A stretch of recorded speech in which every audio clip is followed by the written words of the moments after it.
Hi guys, welcome back. Today we have something from Swiss luxury timepiece maker Audemars Piguet. We just picked this up over the weekend from its Marina Bay Sands boutique, and as a first time customer to AP, I have to say the experience was very super and pleasant, very top half in fact, and they even had some nice touches for this purchase. A bottle of champagne to congratulate me joining the AP family, a box of chocolates to go with, and what did we get? So the purchase was for a Royal chronograph, reference 26331ST, which I'll go more into shortly. Along with the watch, it also came with a complimentary gift from the boutique, a very nice travel pouch for the watch. So something compact and small where you can put the watch in to bring along when you're traveling. A nice cushion where the watch bracelet can fit over, and another piece to cover over the watch face to keep it well protected. Okay, so the product comes in a nice outer paper box. Let's unveil what's inside this package. In there, we have the wooden box for the timepiece. Comes in a nice dark green color, and as well as the documentation, where the warranty card is stored in, as well as the instructional booklets and the warranty information.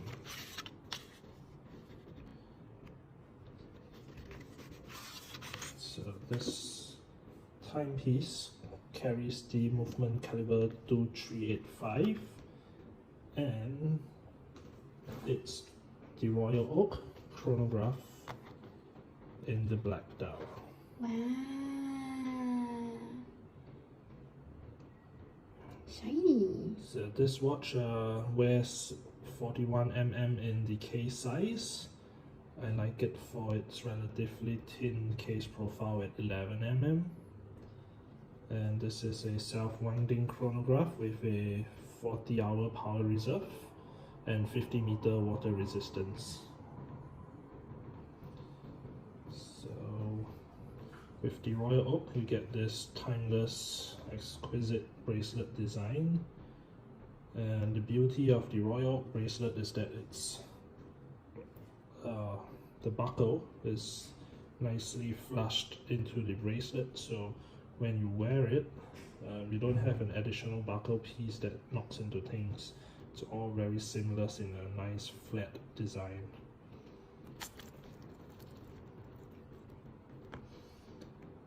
So on the Royal chronograph, this one spots the black dial. Model reference is the 26331ST. The bracelet is the 1220ST, and dial number is 2 for the black. 01 would be the blue, which is more elusive, and 03 for the white dial with the black subdials, also known as the Panda. So this one is nicknamed the Reverse Panda for its black dial and silver subdials.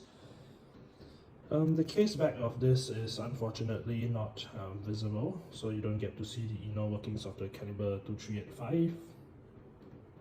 But nevertheless, it's still very nicely finished. I like how the bracelet is so perfectly handcrafted and finished. So with the chronograph, it measures up to 12 hours. Here is the hour counter, and on the right is your minute counter that goes by 30 minutes. And the sweeping second hands would be at the main second hand right here, and the clock second hands is at the 6 o'clock subdial with the small second hands that you see currently moving. This timepiece was unveiled in 2017, and it has been in circulation since for 3 years. It's a pretty in-demand model, although not as elusive as the heavy favorites, the Jumbo 15202 or the Open Work, but it still takes a while to be able to secure one like this, so I actually found myself to be quite lucky. I went in to inquire about 2 months ago, and there was a helpful sales executive to take down my interest, although I'm not really sure at that time if they took me seriously or if they were intending to allocate one to me. But I followed up again a couple of weeks later, and he let me know that if there was availability for this model, he would contact me again. And true enough, a few weeks later I was informed that they have visibility on the supply of one of these in the black Dow, and if I could put a deposit and wait till the end of the year, I would be able to get one. So which I did, and it arrived in fact even earlier. So I was expecting it to be end of year from September, which was roughly about 3 months. But this came this week, and the total wait time was about 2 months from mid-September.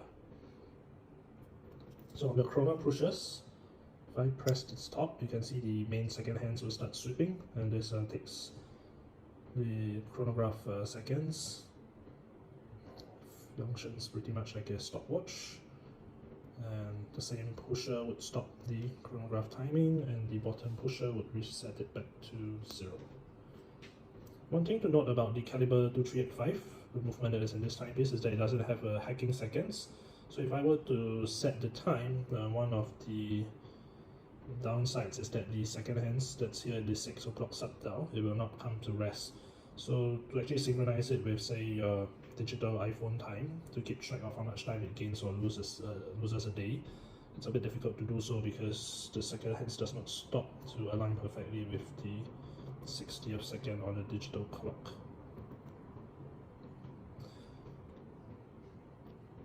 Nevertheless, it's still a very beautiful piece of art.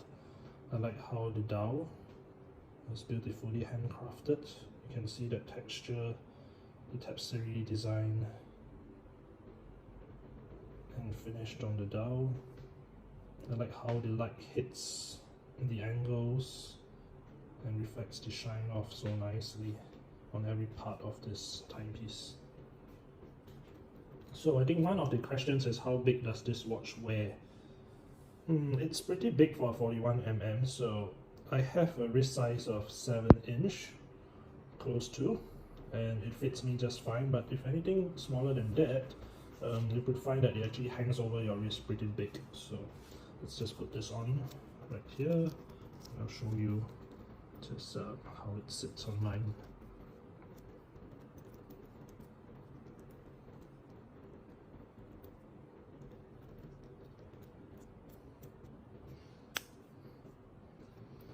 Okay, so there you go.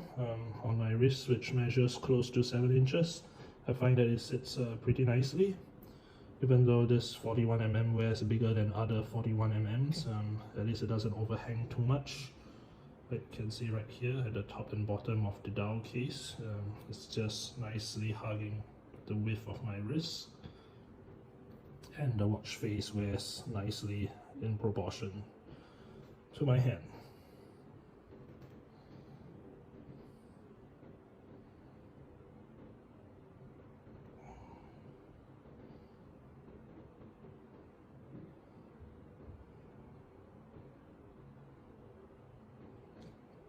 Under different lighting, you notice that the black Dow looks slightly different. So in the shade, it appears more grey, silver. And when I turn it full on to the screen, you can see it's a nice polished black finish. Very beautiful.